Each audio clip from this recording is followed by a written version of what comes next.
here in a, this is built in the 1020s.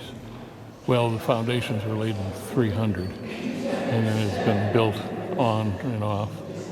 And at one point it would have been all frescoed. It's a beautiful mountaintop fortress. I'll do some outside shooting here in a little bit, but it shows you the this old mountaintop fortress church.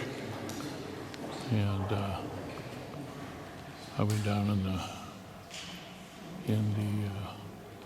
area under the altar, and I'm going to come back in a little while and reshoot this area when I've got a little more time. But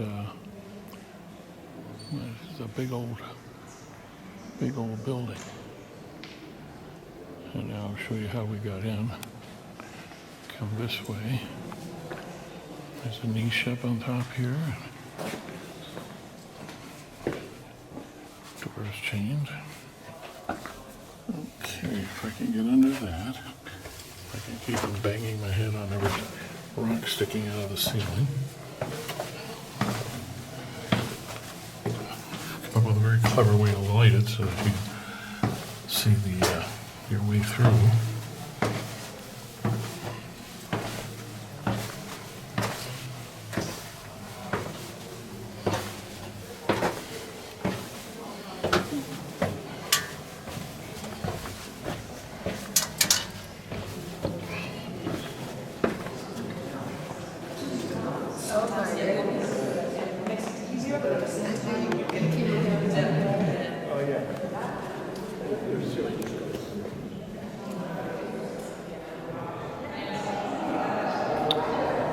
So it gives you just a view of the interior. This would have Fortress Church. Below the altar would have been the catacombs. And there are a couple of tombs to the Caledon family, I think is what she said. I'll put that up on the screen. And then you swing back around this way. That's the crucifix. Then I'll come around this direction. And another tomb.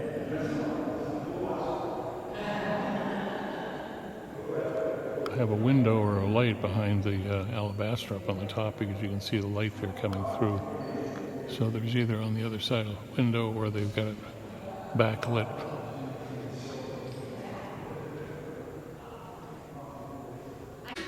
And here we are with doing doctors having lunch, and I'm going to go out and explore.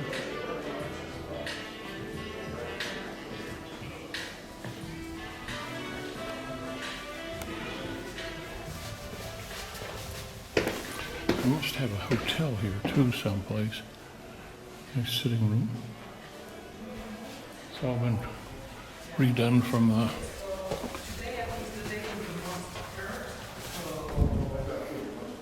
yeah, then it should be fine. Why, go 24 hours, go somewhere, 24 hours. I've always had to do that. Yes, really? Yeah. Yeah, company paid for it. The name of the family that was here was Cardona.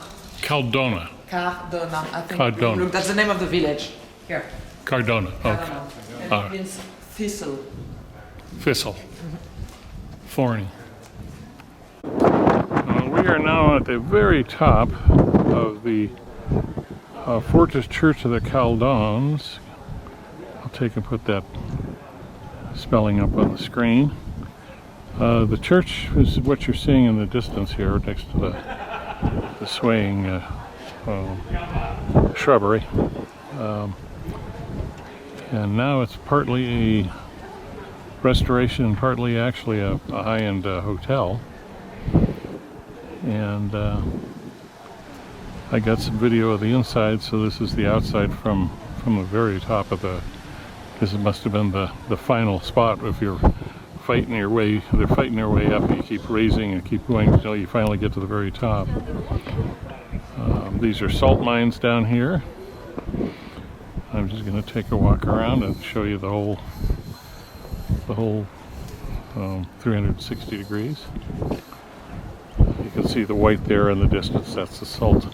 And I was told it was being mined, although it looks like it's possibly a leaching field where they're running water through the ground and the salt is working its way out. But I was told it was mined, but it sure doesn't look like a mining. And here's the town below. And in the middle there you can see, if I can find it, there's another church.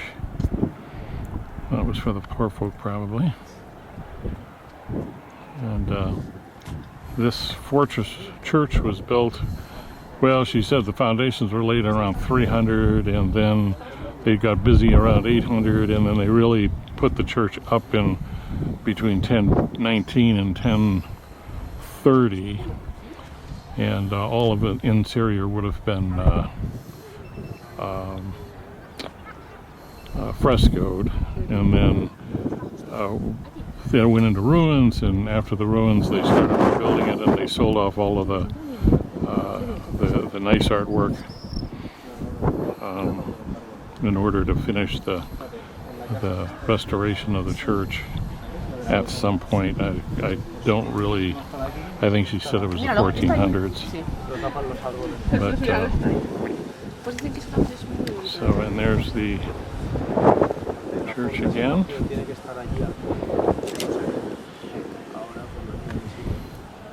So that's 360 degrees.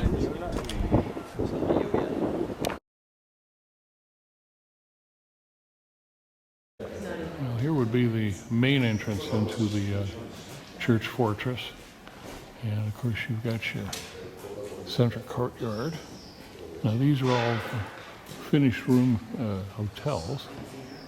And there's your next set of stairs up. I guess they must, the keep is where I was videotaping from, must be the very highest point where they just keep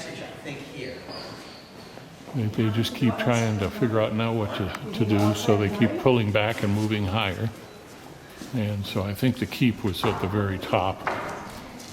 And so I'll just take and walk you around here. There's a little view out of the village, the valley through between the two walls. Walls are about 4 or 5 feet thick, it looks like. And like I say, everything from 300 all the way through to about 1200 AD. They've been working on putting this place together. And then of course you've got your new finish when they put in the high-end hotel here. But yeah, pretty good sized place. Beautiful that they figured out a way to turn it into something rather than just leave it as a ruin.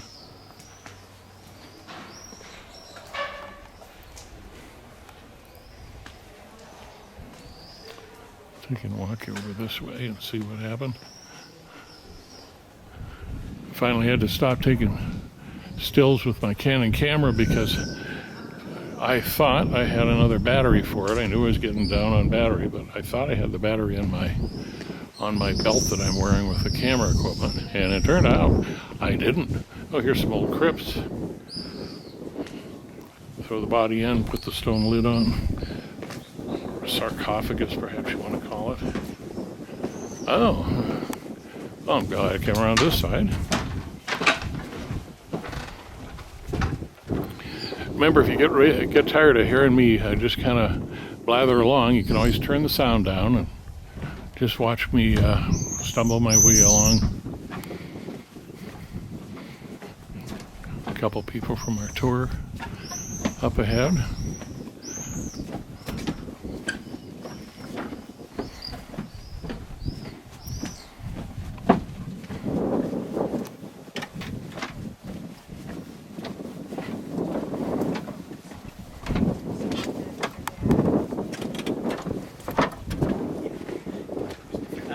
I was going to get you. make sure you got here. I didn't see this. I almost missed it. I hope we stop down at the bottom someplace so we can shoot back up at it. I would love that actually. I was thinking that when we were coming up. Well, I think we need to be specific and ask Yes. for it. I'm a rabble-rouser, you know? It's just where do you fit the bus while you get off? Yeah, yeah. And here we go. It shows some more of the building. This is the Fortress Church. We're hoping that we'll be able to get some video of the thing at the very bottom so that we can shoot back up and see the, well, you can kind of see the road we came up. I was kind of teasing Elodie, our guide. I said, they took all this time to build this thing up here as this fortress, and then they cut this road right up to it so they could just drive right up and bring their tank up and take it away. And of course that wouldn't have been there at the time. It would have been a path, but certainly not a 2-lane highway.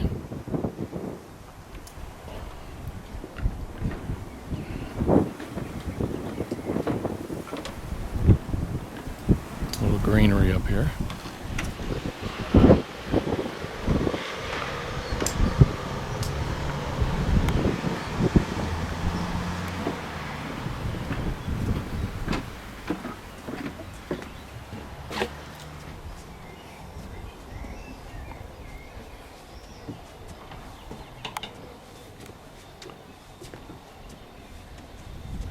Yeah. I saw you guys duck around that corner, and I thought, oh, there must be something down there to look at. Yeah, the other side of the wall. Yeah. I personally find that very exciting, but I know it's not.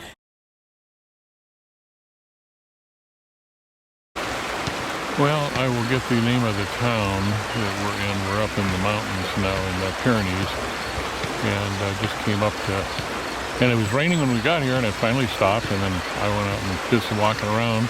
But I missed this, and Mike and Linda from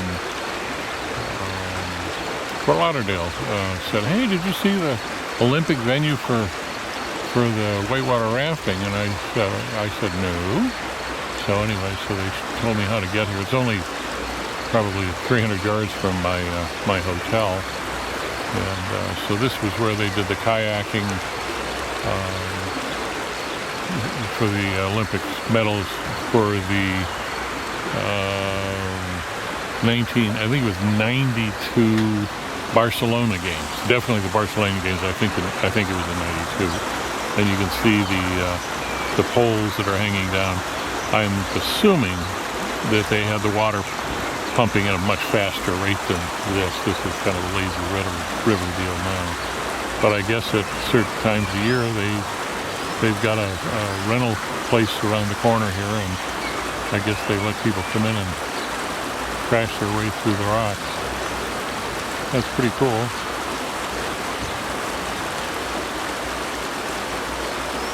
And I'll put the name of the town I'm in up on the screen.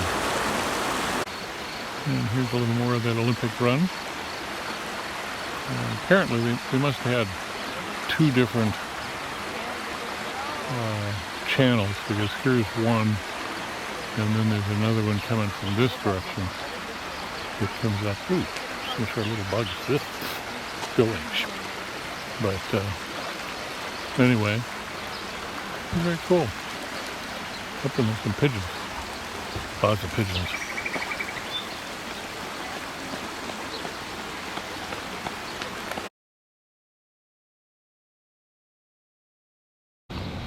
We've just driven about a half hour over to Andorra. Okay, we're going to start looking at the other side, and I'll explain a bit the valley and what we see. This is the valley of Andorra la Vella, where downtown is. We don't have big valleys here. The food is so we have beautiful valleys, they're very narrow, and we're surrounded by mountains.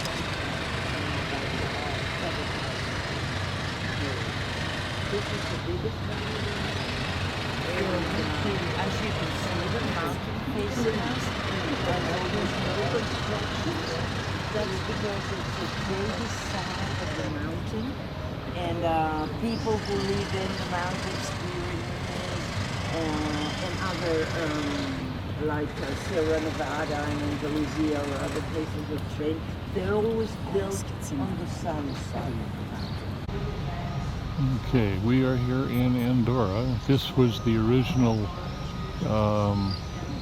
parliament, built in 1482. It was. It has a kitchen in it because when the snow got bad and people had to come to vote and things, they could stay in there. And it was used until about, I think she said 2018, when they built the new building over here, which is the new parliament. And the two little people down here in the corner represent the decision to stop fighting each other and to get along and become their own kind of unit. Now Andorra is ruled by Macron of France, so the president of France, and the bishop of the Catholic Church in Andorra. The two of them share the fealty, I think is the term for it. There are 7 provinces, and this is something that shows there are 7 of these guys in this little area below me. I'll take and try to swing down and show you this. Each one of those represents a different guy, or a different one of the provinces. So the 7 of them are looking into the future is what they're doing. And she said at night when they light them up, you don't see the posts, they just look like they're floating in air. And she said that they have been their own country since the 1400s, and Macron has a say, but can't overrule or force rules on them, and they have a taxing that they have to pay for the country. The country pays $100 to the French government and to the British, or to the to the bishopric here in town, or in the country, and so kind of interesting. Andorra. From all you people that have never been to Andorra, perhaps don't know where Andorra is, or didn't know where Andorra was, this is Andorra. We're going to shoot a little video as we're going to go up into the mountains. It has a population of 80,000. I had a correction. Somebody asked me, and I said 18, and they said, no, it's 80. And I was like, okay, didn't understand the accent. Has a flat rate, 10% tax. We have several Americans who are looking at home listings at one place going, you know, you can get a 3-bedroom house here for €250,000 euro, and which is about $250,000 American, because it's 108 to the dollar. So it's like a 10% premium. And so anyway, so it was like, well, hey. So I'm thinking I may sell my house and move here.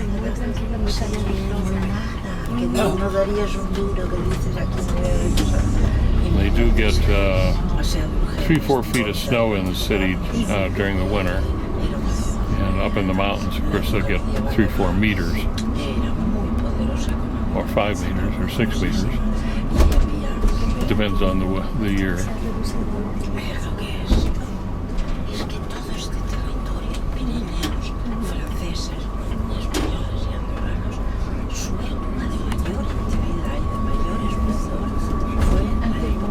a very clean little city. And I would guess that probably 70-80% of the 80,000 live in the city. You can see up on the hills in front of it.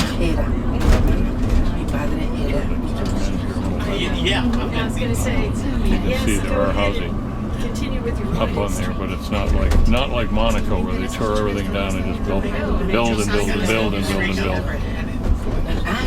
Sí, sí, muchos años. Y así fue que pude descubrir de dónde en particular venían mis antepasados. Pude entender We start here, we're starting to head up out of the city, or out of the valley, I should say. El catalán usa palabras del portugués, del castellano, del francés y del italiano. but still we had to do a second call. No, y el euskera, tantas cas, tiene Signs here, some of the newer construction going up. Looks like 10, 20-story buildings. So they are expanding some of this. Y las zetas, And there, see up on beyond the crane and the driver's window, you can see the condos built way up on the edge of the hill. lo básico. Yo creo que si estuviera aquí extendido, es que ricasco es buenos días, ¿qué tal? Es que ricasco. estoy usando de... Sí, es que ricasco. Y adiós. Adiós, hasta luego. Agur. Agur, sí, ese lo recuerdo. She was saying that there was no prostitution in Andorra, there was no gambling, but they finally pushed and so they just got their first casino. Usually the end of all civilization is a casino, to my view.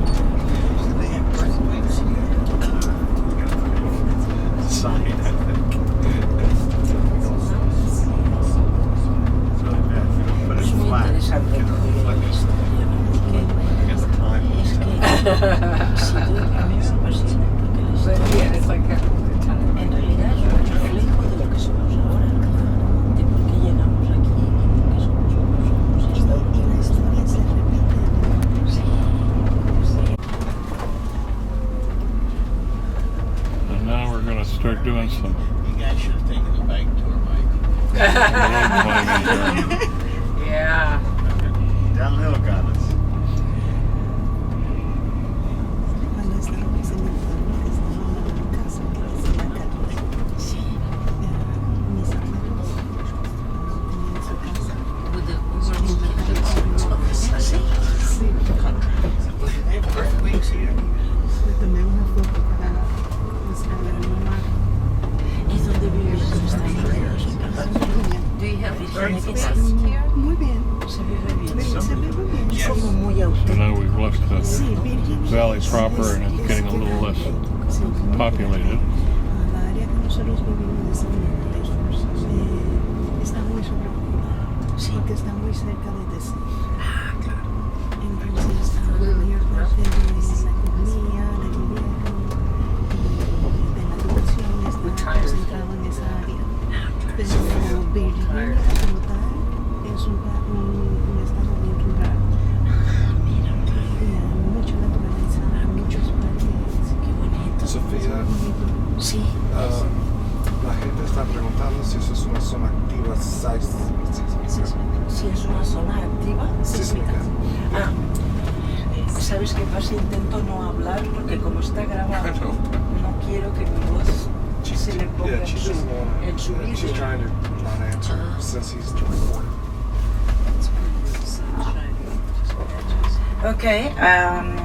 No, this is not an active seismic zone, Andorra.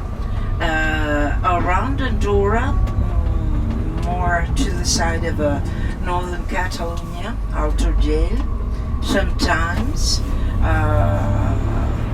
there has been some activity, but not in Andorra, not that I know since I was born, at least. And it's been quite a few years already. Do they have avalanche protection up in the mountains above the valley, The what? avalanches. Oh, avalanches protections, yes. Yes, but we do have avalanches on the ski resorts, on the ski slopes, not around these mountains here. But anyway, we do have some nets that are placed along the road to prevent, falling rocks. Okay, this place, as you can see, the roads in Andorra are all like this road here we're doing. And there is, let's say, part of Andorran people who live up here. The rest of Andorrans that live down there, downtown, they say these people are crazy to live up here and go to work every day and do this road even during winter time. But the fact is that the Angola Stairs where we go, the views are incredible. The view is incredible, but it's the last sunny spot during winter time. So while whole of Andorra downtown is in shadows, they still have sun up here, and they say they wouldn't change this place for living anywhere else. But the Andorrans that live downtown, they said they're crazy because doing this road every day with ice and snow and everything. But the fact is we have a very good snowplow service. Each parish has their own machines, and they relay when there's heavy snow falling. They relay 24 hours. They never stop. The fact is that they have to prevent the ice to form on the roads. Fresh snow is no problem. It's not a problem. But if it's too windy or too cold, there will be ice, and that's a real problem, really. So up this way, up this valley is the, she said there's a dam and a hydroelectric plant that supplies the electricity to the whole city. You can see all of the high tension lines coming around. And then down into, and isn't it beautiful the way the city is illuminated right now.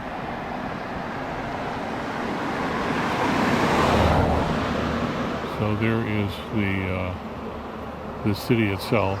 This is Andorra. And it's in an area here with the cars whizzing by. But and then I'm going to swing around.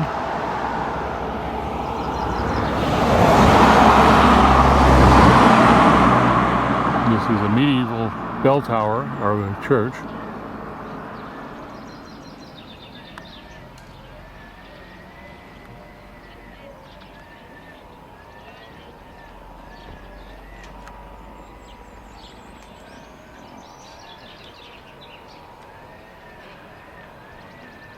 So that's the medieval church that we've come up to see.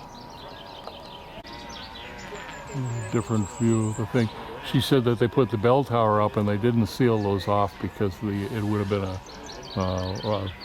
blockage of the air blowing through, because she said it would be very windy up here during the winter, and they will get lots and lots of what do you call it, wind and a lot of snow. Yep. So that is the church. Well, still here in Andorra. The group is all eating, and so I just decided to go out and see if I could find an air show, and here it is. I don't know what they are, but they're big. I'd say those are good 8-foot wingspans. But I'm not an ornithologist, so I don't know for sure. Maybe golden eagles, because they would be, whoops, something just came through here. Maybe golden eagles. But there's a bunch of them. They don't seem to be circling like vultures, but then, well, maybe they are vultures. I'm just riding the airways. Whoops. Well, you can hear in the background, I'll swing you down. This is what originally brought me in. Was this little tiny river. runs through Andorra. And there's just little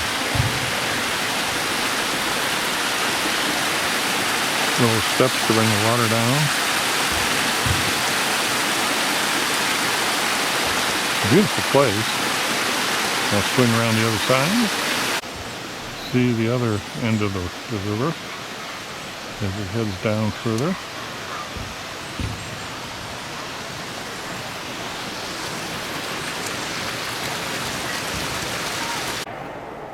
Well, we just walked by and there's a cleaning crew working on the church, so we figured the door's open.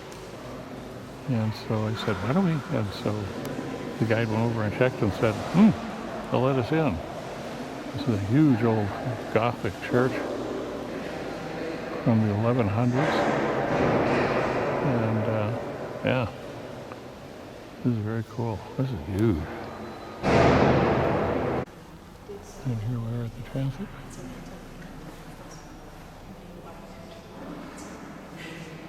Missing niche up there, something used to be there. And we just swing around this way and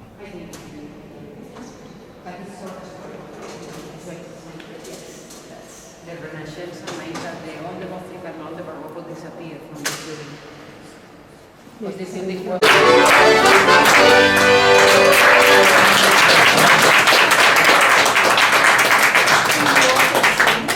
Yeah, we'll sing a little, yeah. The last one that...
we've driven about 3.5 hours over to, this is Santiago, I think it said. I'll put it up on the screen. And this is one of the great cathedrals here, or the central cathedral. And quite beautiful inside. They had no video, no photo, but I took some photos inside, and the guy came by and said something. I pointed to a bunch of people using iPhones, and he kind of shrugged and wandered off rather than say anything. So it didn't take a lot, but just a couple of the key older pieces. But according to our guide, this is the place where all the money came from the colonies, the Peru and Mexico, and the Inca and the Aztec and all that. Had to go someplace, so this is where they brought it in to show their great wealth. I guess they turned it all into ingots, melted it down, and turned it into a great big church. Just taking a walk out into the sunshine here, and I'm going to take a look at this piece over here. Okay, this is kind of embedded into the side of that church. Just showing you. With the mother and child, and then it comes down. And it's a little hard to figure out but this is a more modern, just because of the way the faces are done, I'm sure this is a more modern piece of sculpture. It wasn't done in 1515 when this was originally opened, or originally started. But It looks like it's been an add-on.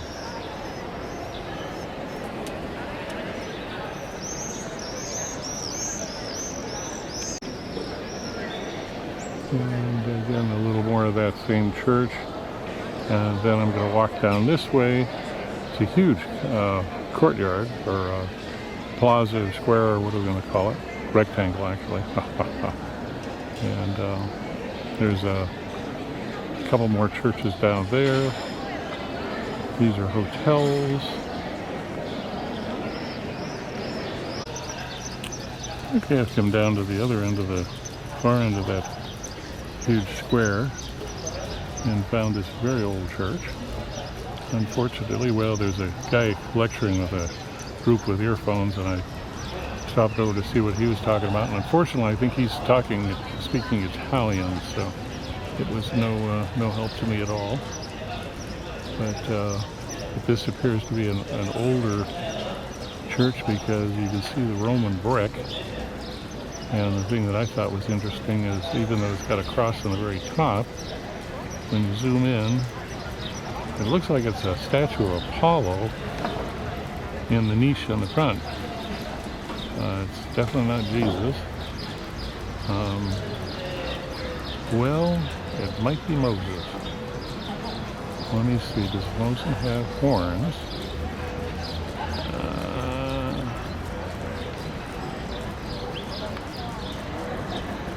It might be Moses. It might have horns on the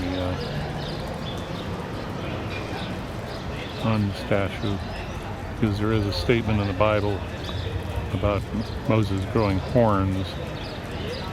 Obscure statement, but let's see, what does it have next to him?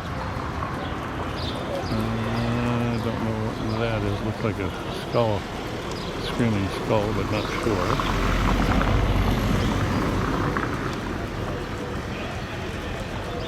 The other interesting thing is that if you swing this way, here is a huge Roman ruin. I'm going to wander over and see where that goes to. Okay, I'm going to take and correct something while I'm on the screen here. This is actually, I went to the tourist center next door, and they explained to me this is what they call St. John of the Little Bread Church. It appears to be 1300s, something in that area, and they call it that because during the plague, people could come here and they baked bread and they passed the bread out to the people as they were all dying from the plague, which is kind of a footnote. And I'm going to come around this way. I just climbed to the top of this tower. I got a couple of photos, but it's not much of a video. And this is the ancient Roman wall. And so that would make this the Cardo, I'm pretty sure, by the way that it's laid out. And what's left of the Cardo. And you come back, and I could not quite get them to understand, but I think this is one of the original, redone watchtowers. They would have had square watchtowers on these walls as we've been seeing here in Spain. So a little more education never hurts. And here I've come around to the other side of that wall. You can see the towers. So that corner may not be original, but you can see the towers here, a couple of big round. And then I'll swing you out. Unfortunately, I don't have a guide to really tell me what I'm looking at. There's a station here of some sort. That's modern. And this is in Santiago. And if it's not, I'll put it up on the screen and correct myself.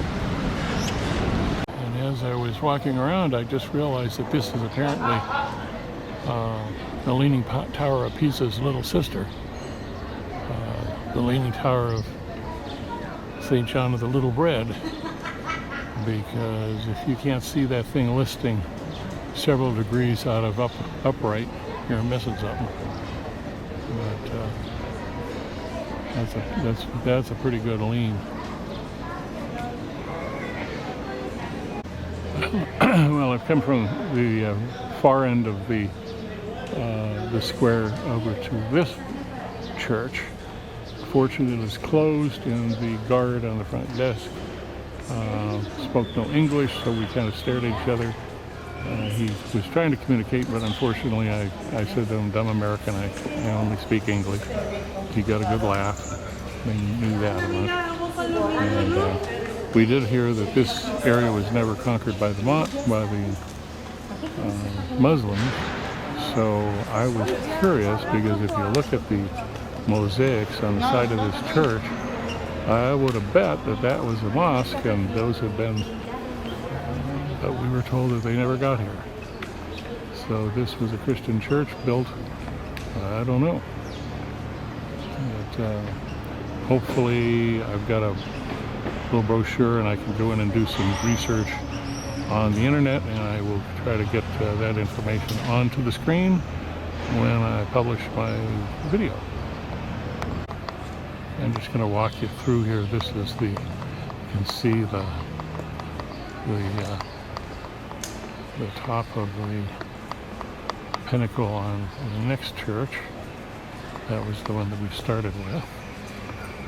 I also came to the conclusion that that white monolith down at the very end, that's kind of at an angle and then flattens out in front, I'll give you a shot of that in a minute, is the Spanish Empire in 1490, well, in the 1500s, because the plaque said something about 1482.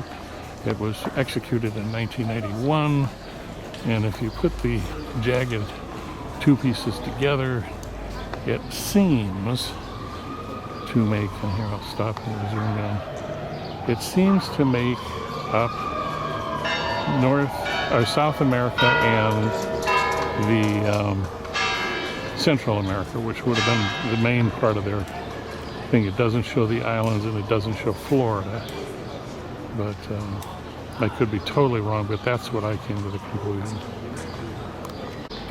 And here's the other end of that church. Sorry, the light is really awful. It's terribly bright out, and so it's kind of really putting everything into shadow. But if I kind of sneak in on it, you can see some of the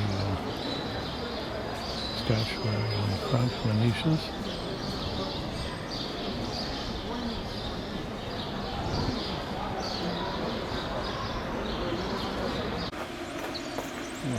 I'm out here for God's light this morning. We've driven over to town, and my room is the one. Yeah, there we go. My room is the one that has the little tree growing right out of its little what do you call it, patio.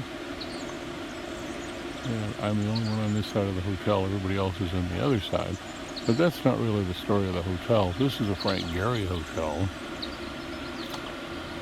And this is really the story of the hotel. It is, there's only a dozen rooms, or 14 rooms, I guess it is, inside this part of the hotel.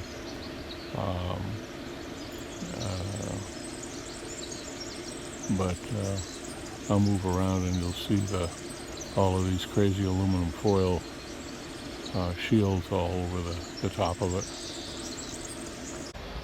I'll give you a little bit more of a perspective. The greenery and by the roses here is this is a big active winery, and the roses are planted everywhere to chase off some sort of a bug that gets on the grapes.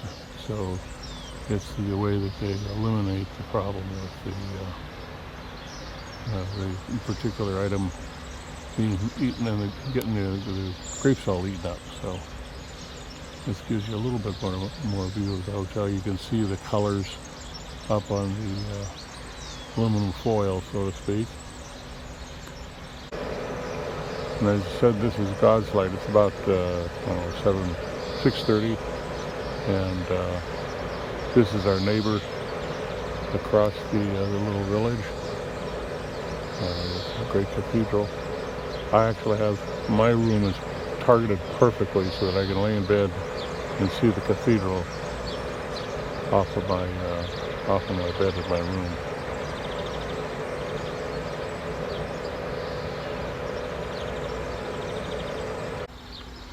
Another view. You can see he's got some of it's silver, some of it's kind of a grape color, and there's a reason for that, and some of it is green. You can see the upper one up here definitely has a green cast to it. And then this is to represent the fields and the wine, and then the reflection of the rest of it. Now, as the hours change,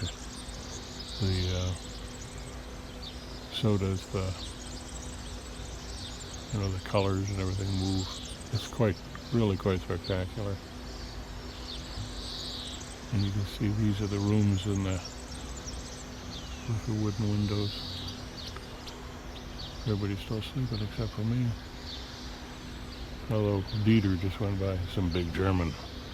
He's about 6'6" and looks like a Nazi war criminal.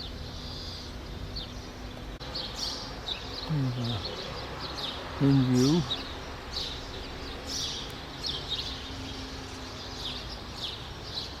Shows the support structures and how the building is set up. Come through here. That's the main lobby.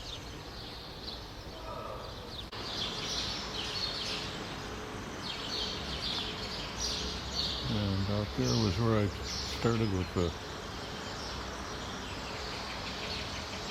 video. Shows all of the winery and I guess the yellow flowers have got some sort of a medicinal problem for driving out your nasty bugs from the area.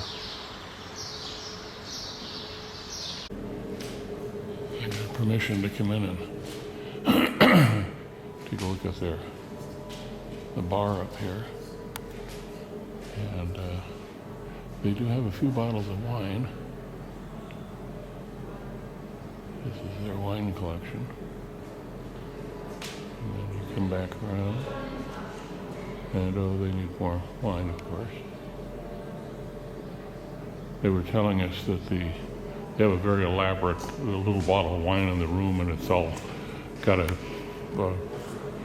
cage over the top of it, and it's all secured in such a way. And they told that people were buying the bottles of wine, which are horrendously expensive, and then they were drinking the wine, and then they were refilling the thing and recapping it. So they put all of these other things on it to make sure that it doesn't, people aren't getting robbed by buying cheap wine in expensive bottles. I thought, what a crazy thing. But here's main reception in the lobby. As I say, this is very early in the morning, so there's nobody in here. And here's even a better view. This is from the third story where my room is on. This is a bridge that takes you from the major set of rooms back over to the main hotel. And I guess we're having breakfast up in this lounge at the very top this morning. And on the other side is the cathedral, which you can't see it because of the building.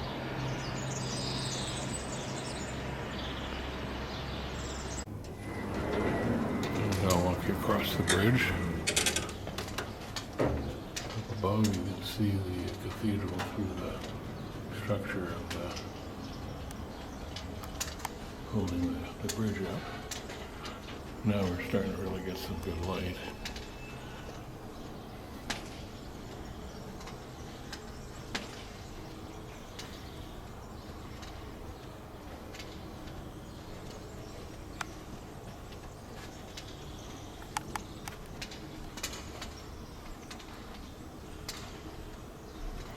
And these are really high-end rooms. I guess maybe they say 16, so I guess there's 16 rooms on this floor in the main hotel building.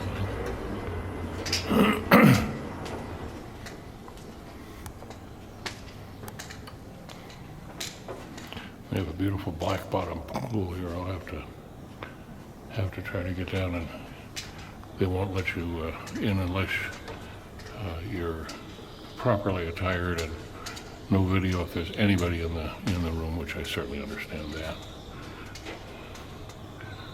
Here's our view out the other side.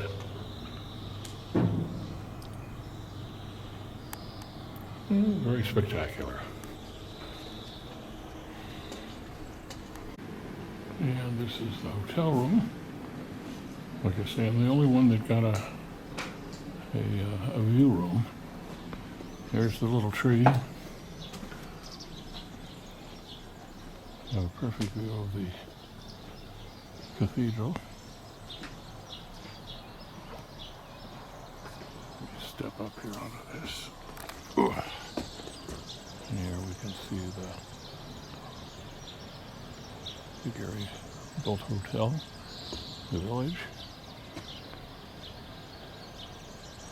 the cathedral. At God's light. And then just cross into the Pyrenees. I think these are still the Pyrenees.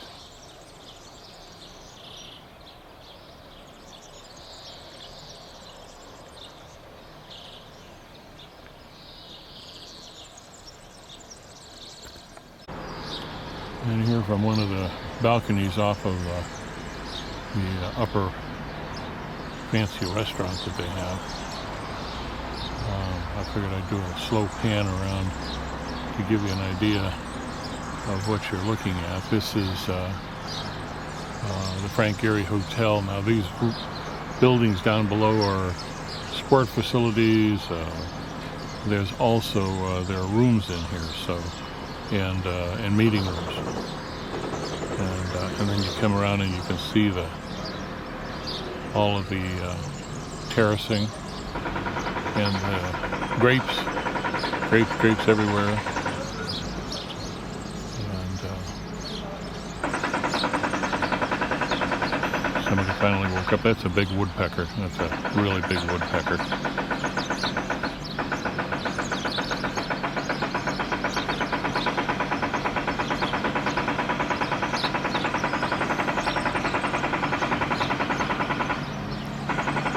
It would be nice for a clear blue sky. We get plenty of haze here, unfortunately. It doesn't look like it's going to burn off. It looks like it's intensifying. So, but the good news is we had a 30% chance of rain, and so far there's no sign of rain. So, and here again is your closer view of the cathedral here. I'll put the name of the town up, and she's pronounced it a couple times, but without her spelling it, I can't.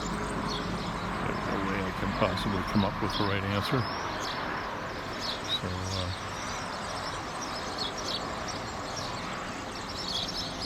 we're going to go and do just a 3-hour walking tour of the city here in a little bit. We're here in a little church in LaGuardia, Spain. Basque country, and this is the former front doors of the church that has been carved out of stone. I'm sure it's been wood, and has been covered over with the roof in the 1600s in order to protect it. I'll zoom in. It's all been painted. It has not been restored. She says it's original, so you're not seeing a restoration. It's really quite That's quite amazing. Virgin went to heaven in Saul and also in Mori. Yes. Well, you can see that what is perfect, the quality is very high, or is very well preserved without any restoration. This is the most important. We don't know who made this portico, so this is anonymous. Yes? And you have to think that in the past, all the porticos were there. If you want, you can take some pictures, and we are going to visit the other part. Okay?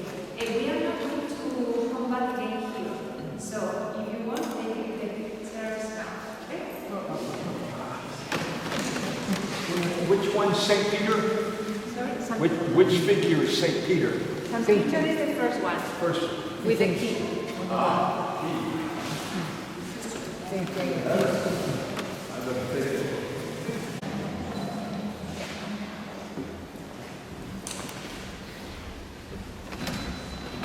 Really quite amazing.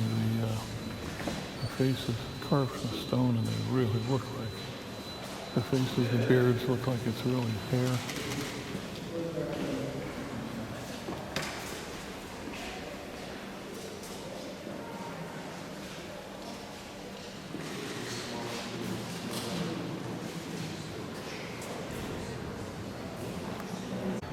Here's the main altar inside this church. It's all dedicated to Mary, the Virgin Mary, and dates back to the 18th century.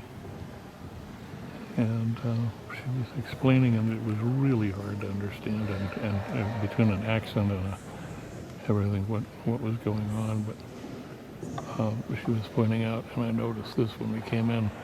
They have a different style of the arches, and then they changed to a completely different style of arches, which would indicate that the church has been added and added to.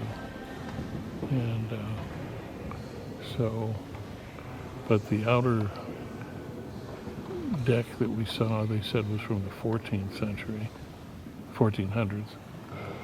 And it's very interesting. It's just we should have the Vox system so we can hear it better. Well, outside this little church in LaGuardia, they have these two tables set, one with valises of different styles, and another one with all kinds of different shoes. This is kind of an homage, I guess, to the people that are doing the walk of St. James, I think they called it. Which is along the northern section of Spain, because it's where Charlemagne would come in and stop the Moors from coming forward any further into Europe. He builds a series of churches across, fortress churches, and this is a fortress church. As you can see, it's very few windows in it, so. And it is actually built right into the wall of the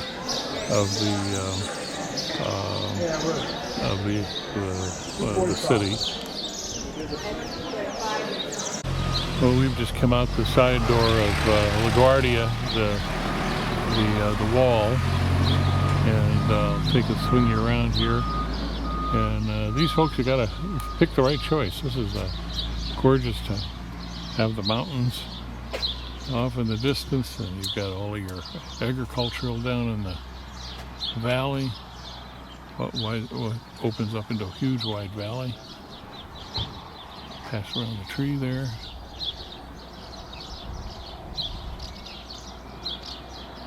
And just give you a sampling of the amazing city, or amazing location that we're at.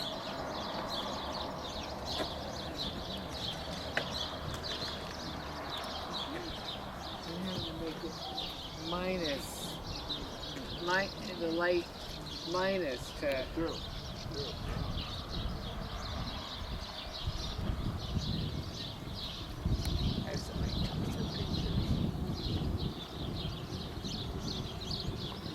Very cool. Beautiful area.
Posso vedere? Non può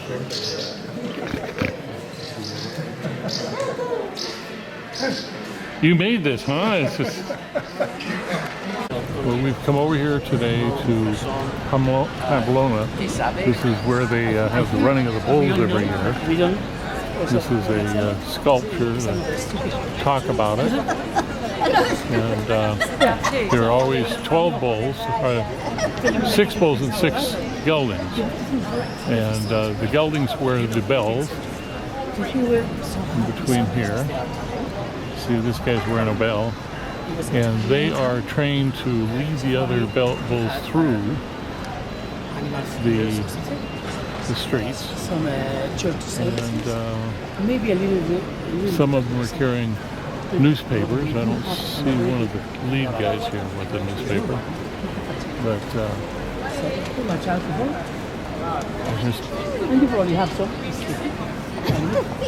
and here's the guy.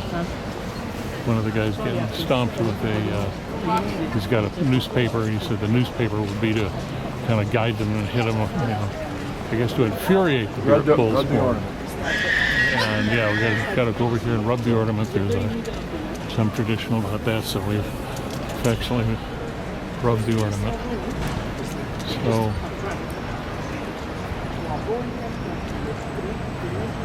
that's a pretty cool thing. I think it's crazy. Here we are in Pamplona, and this was the hotel that and cafe that Mr. Hemingway wasted a lot of his money on booze and women and God knows what else. And this is the cafe that he would sit out and wander around with.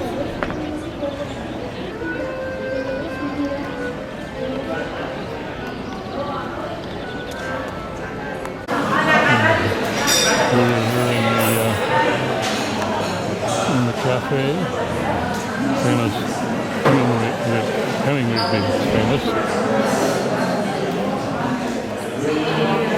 Beautiful, checked out.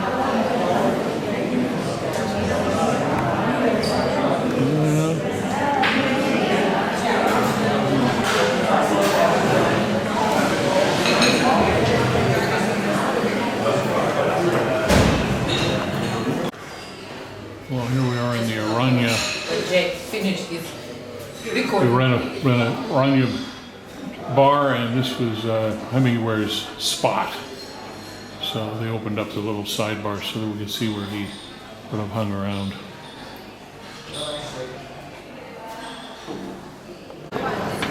We're in Pamplona, and this is the City Hall. Yeah, it's got a building.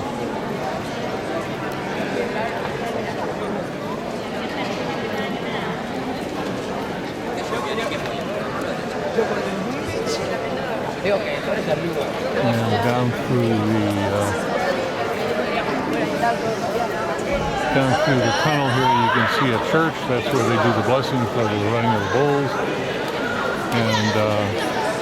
And our guide is explaining where these marks on the ground are. This is where they put the poles in order to cause the fences in order to keep the bulls moving in the right direction. El encierro in Spanish comes from encerrar, which means to lock up, and it refers to the pens, the gates. This is Pamplona. This is the bullfighting ring, and the end of the running of the bulls. They come in through here.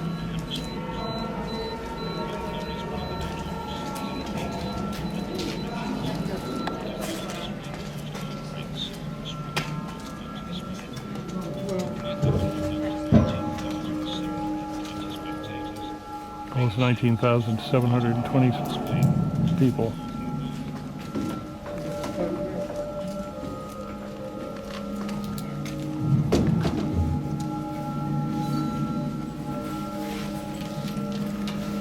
I'm cheering for the bulls.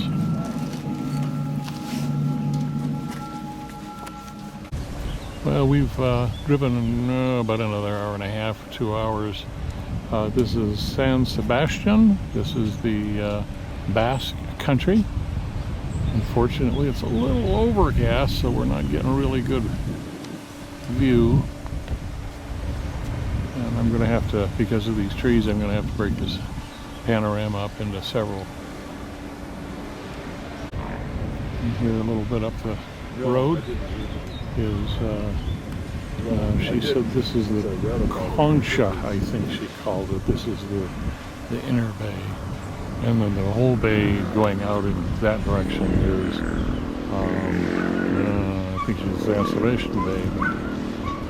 And I guess we're having dinner someplace up this direction.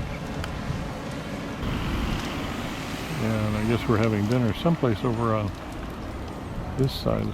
She said that the restaurant has a view, I guess. So, but she said this was concha or something like that, which is like a shell, the shape of a shell. So,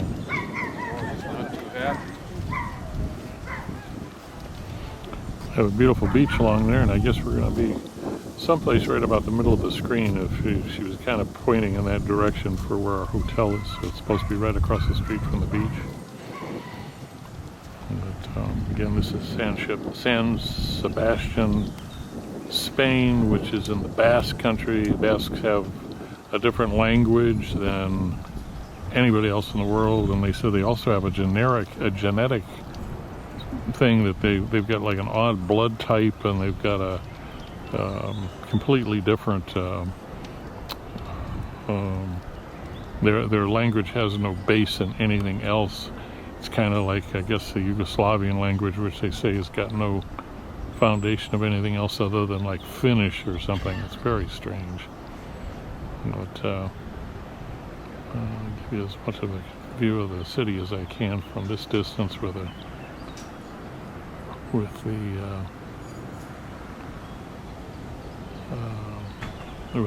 haziness. We've driven through a very heavy rainstorm.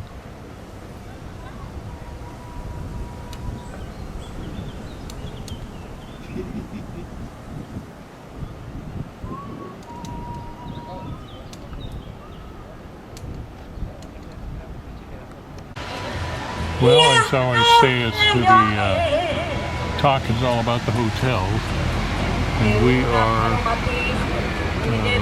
Bay Center here. Right on at that point out there is the Cousteau Aquarium, so that will be on my list. And we'll swing down this way. Sorry for the terrible singing, there's a woman down here trying to panhandle currently. So that is pretty cool view from the hotel room. Beautiful view.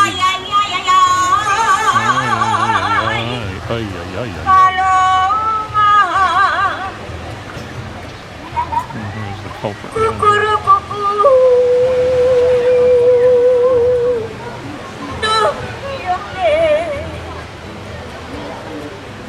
Take into the room.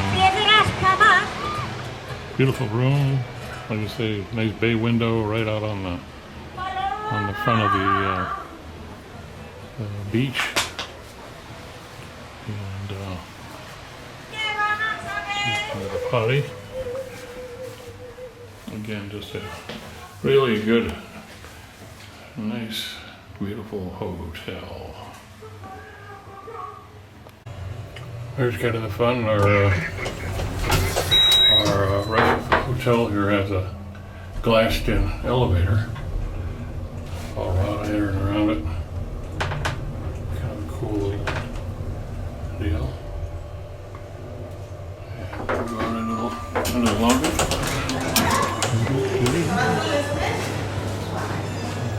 Birds are flying.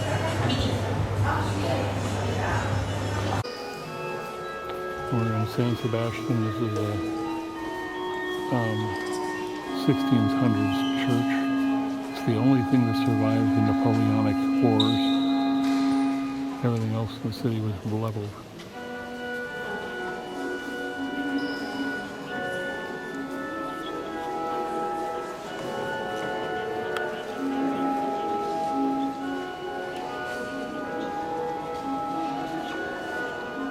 and they are playing the organ. I'm hoping the guy's going to open the baby up.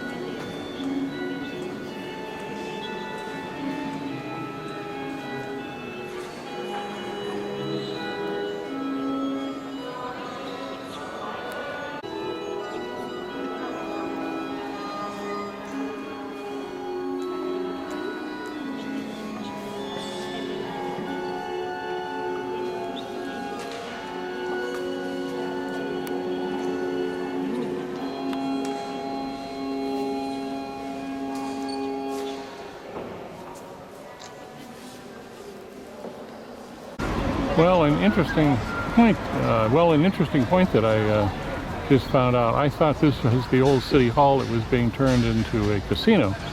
And she said, no, actually it's a casino that is being turned into city hall, because she said very few Spaniards actually gamble. She said that a gambling casino here in the country is usually supported only by foreigners. And she said they decided to change this beautiful building over from a casino that was put up, I think she's in the 1880s. And she said they finally just decided, you know what? So this is San Sebastian, and it will eventually be the city hall for the city, which makes a lot of sense. It's a beautiful building.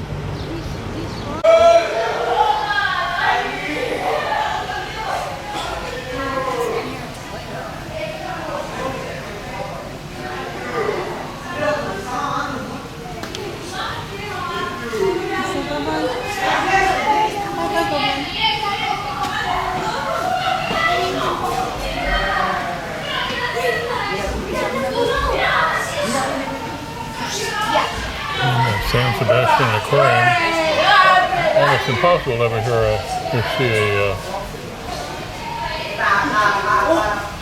octopus moving. This guy's very active.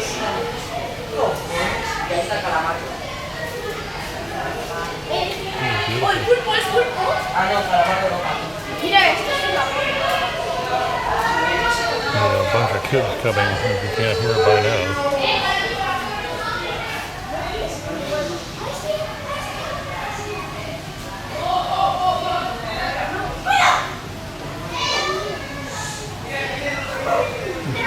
Price of admission. Most of the time they just sit in the corner and you can barely find them.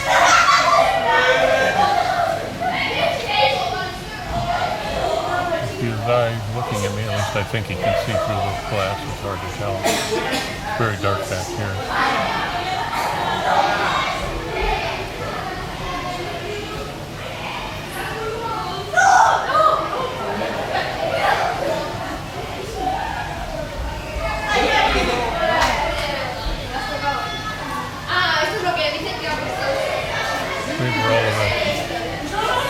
Tentacles meet with a beak, hard point beak inside there, which is what he eats with.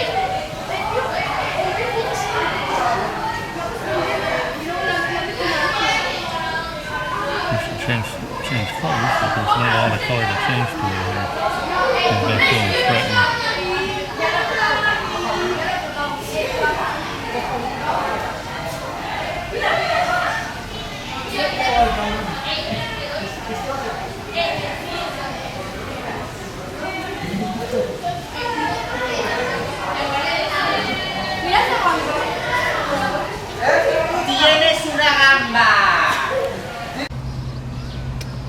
Well, let's see now. They said this is it's now a school. Maybe a hospital. I don't know. They guys give you so much information after a while. You're just kind of going, what? But this again is San Sebastian, and I have come up ways that went through the aquarium. That's where this octopus was, obviously. And then I've come over here, walking along the ledge behind me is another maybe 300 foot of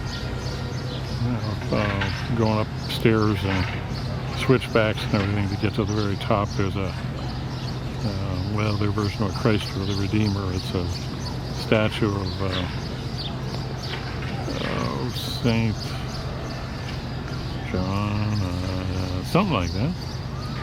Anyway, so I've opted not to take the tour, take the hike up, because it looks like there's a million school kids up there, and I'm not really interested in listening to a lot of screaming. And so I think I'm going to work my way down into the city, cross over to the Basilica, and then back to the hotel. Well, we've driven over from San Sebastian over to Bilboa. This area was all steel mills and loading docks, and they were saying that they went to Pittsburgh, and they looked at Pittsburgh to see what they could do to redo their waterfront. And what happened was the Guggenheim donated the money for the building. No artwork, just the building, and they do rent some of the, or get some of the Guggenheim collections from different facilities, but the building is actually the Guggenheim. The collection is being slowly built, and then I think it's Dan Koons or something. I'll put it up on the screen. This is the Poupée, or the Poupée, which is, or the puppy, if you want to call it. And she was explaining to us that underneath this is a watering system and some fabrics and every single plant. And I'll get around to the other side here. So I'll come over a little bit, and you can see the all the different plants. And it's a Scottish Terrier, I think she said. And each one of the plants is in a pocket that is watered from the inside, and she said they have a group that comes to trim to keep its shape, and then eventually they have to replant them. And then this is the Gehry building, Frank Gehry, and I'm going to walk the bridge. She was explaining to us that this up around this corner here, you see this structure on the bridge is actually a huge artwork, the red, and not the Gehry. That's by a different artist. He came along and said, well, let me dress up the bridge a little bit. Gehry won the competition because he actually wanted to embrace the bridge, so this tower on the other side is an extension off of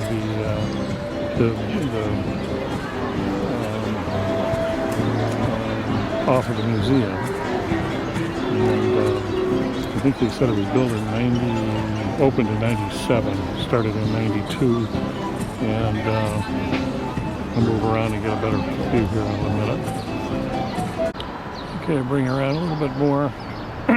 I'm much more fascinated with the Gehry building than I am with the modern art inside. It's all, well, Andy Warhol, 150 Marilyn Monroe's. I still don't get that, but it's a lot of money for it, so okay. But anyway, but here's the Gehry where it's got all of the aluminum foil. It's actually a titanium skin. They're all in, it looks about 1/8-inch thick panels. And she was saying that they had all kinds of problems trying to get them properly formed. The titanium was sourced out of Russia in some brilliant deal with the Russian government that was trying to raise money. And so they bought there, then they sent it to the U.S., probably to Pittsburgh, to have it rolled and into the right thicknesses. And then it was sent to Italy for all the individual panels. It was crazy, and she said that when they started putting everything together, it didn't fit, or they had pieces missing, or because of the curves. And she said so they were using fax machines, thousands of pages of fax that they would fax to to a service in LA who would turn around and then fax the print back, and then they would send that, I guess, off to the Italians to have them form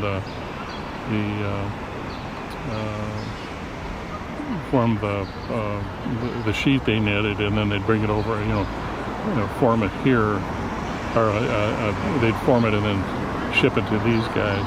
It's crazy. There's another view of the titanium.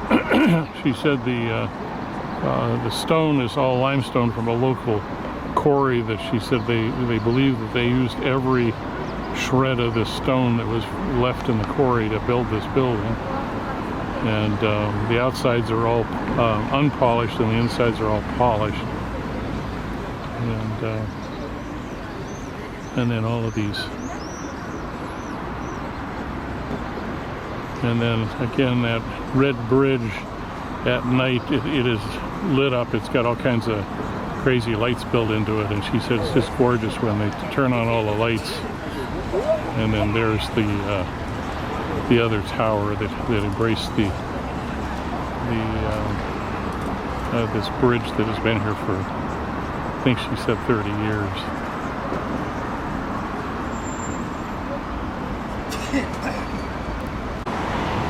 And in end view, you can see the structure going down on the inside, the windows, and another set of windows here, and then there's this cap comes off with another set of windows here.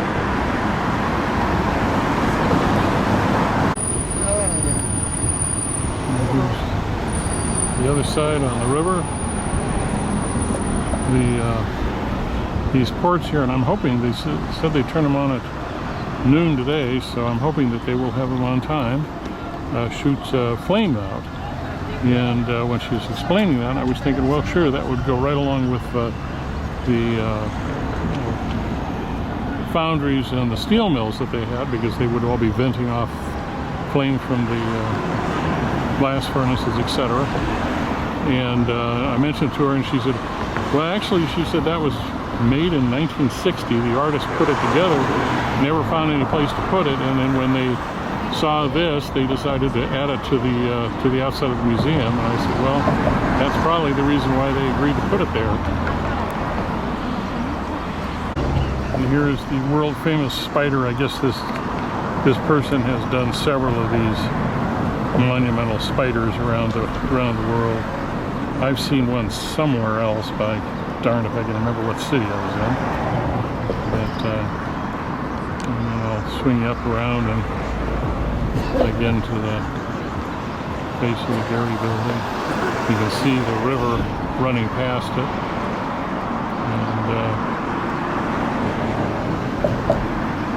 But this all used to be steel mills, and they came and tore everything down just like they did in Pittsburgh. And she was saying, well, they went to a city in America, and then she said it was Pittsburgh, and I thought, yeah, I guarantee it was Pittsburgh. You can see the thought behind it, like what Pittsburgh is trying to do. They don't have a Gary, though.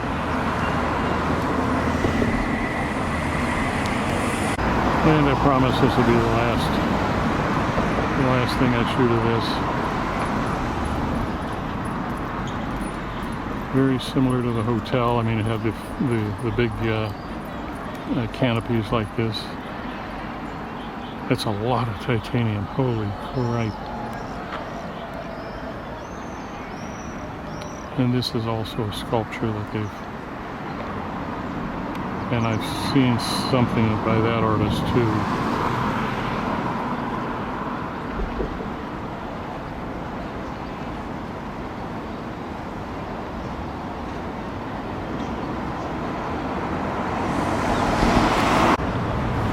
Well, here's one last view of the Gary.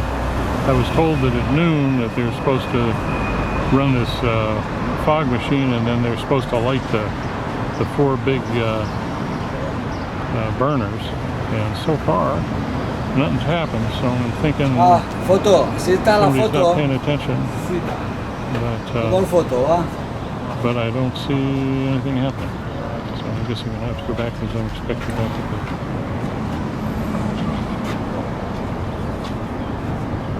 Mira eso. Mira, pues mira para allá. Pero menos mira para allá.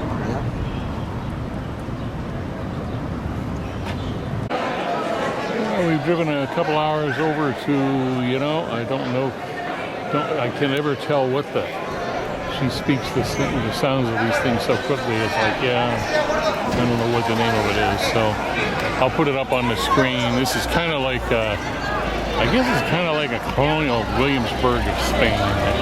She said it's a kind of a redone village to show exactly how all of this would have, you know, worked years ago.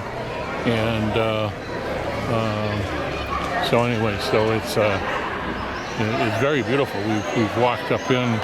Everybody else is having lunch, and I'm thinking lunch is not my thing when I've got something to photograph. So anyway, so this is just the kind of the little town square, and very cute. This is pretty cool. This guy's got a self-drive carousel for all the little kids. Most of the horses, if you look carefully, are actually old rubber tires that have been split up and turned into the little creatures that they're riding. And he's actually pedaling it to keep it going around. That's pretty funny.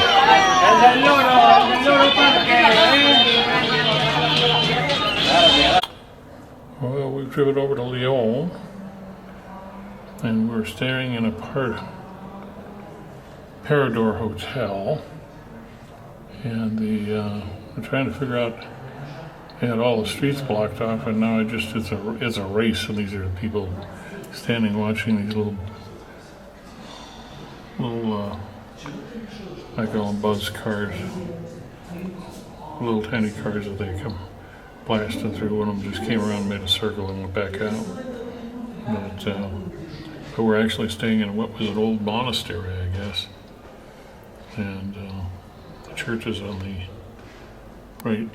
You can just barely see there's the church, which is not really officially we're staying in the monastery that is attached to the church. So I'll get some pictures out in the front. Walk down the stairs, see what's down here. She was telling us that they had all of these huge, old, ornate buildings, and you know, there's no use for them anymore. And so the city came in, or the government came in and said, you know what, we're going to turn these into,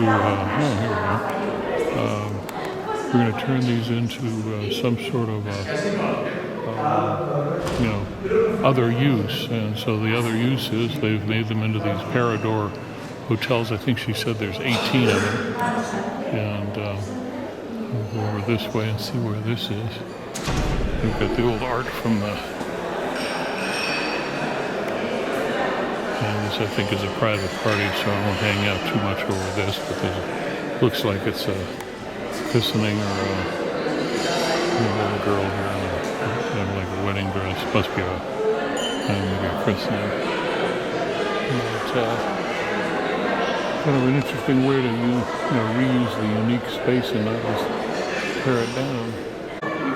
And the little sitting room they have in the guests. And then this is one of the gardens on the back of the church. The church is apparently this building on the other side. Yeah, that's the church. Pope if you need one. More of the church. Or the area around the church, I should say. You just hear some of the cars just went buzzing by. And here comes another one. Some sort of street race.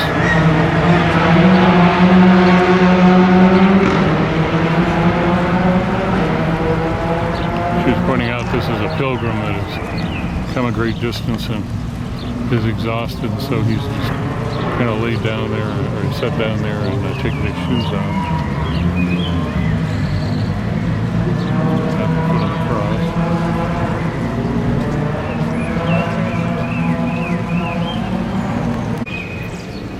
this is the outside of our hotel. I'm just around the corner, overlooking the woods and the river.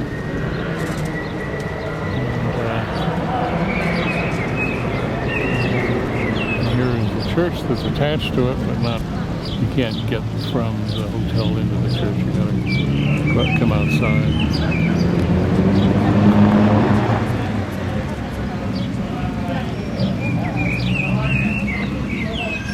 Everybody's going in for service, but they're going in for as a tourist.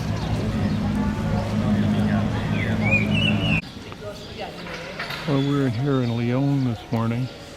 Come over to this structure. This is one of the first executions of Gaudi, and she said over the door here is George killing the dragon. It looks like a alligator or a crocodile, and she said this is one of the very first.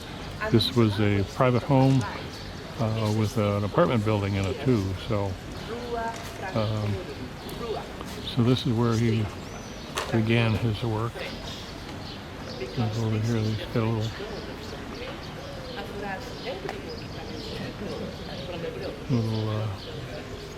turret here on the far corner. So this was way before he developed his style. Well, we've come into Lyon. This is inside of the cathedral. They have 1,800 square meters of stained glass. This has got some crazy stained glass, and it is Gothic. But the choir stalls are actually Renaissance, and they nearly tore them all out because it's not Gothic. But fortunately, she said they decided to do some other little things in order to make it worthwhile and not just destroy them. But this is an enormous church. Coming up to the transept, the cross in the center. Again, you can see she said that they're in the process of cleaning all of the stained glass. She said for each meter it cost them 6,000 euros. And so it's a bit of money to do the repairment. Come around this way and you can see one of the rose windows. There's that big ass church. Holy smoke. And again, it's in Gothic is the style. And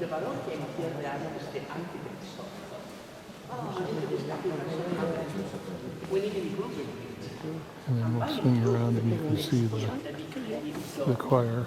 Don't forget the Cathedral was finished over the Roman paths. So the foundations are like a hole. If you place there an extra weight, what happens? This collapse, and at the same time the rose window disappears. So it was messed windows between 13th and 16th century. 13th, 16th. Can you see the difference between a window made in 13th and a window made in 16th?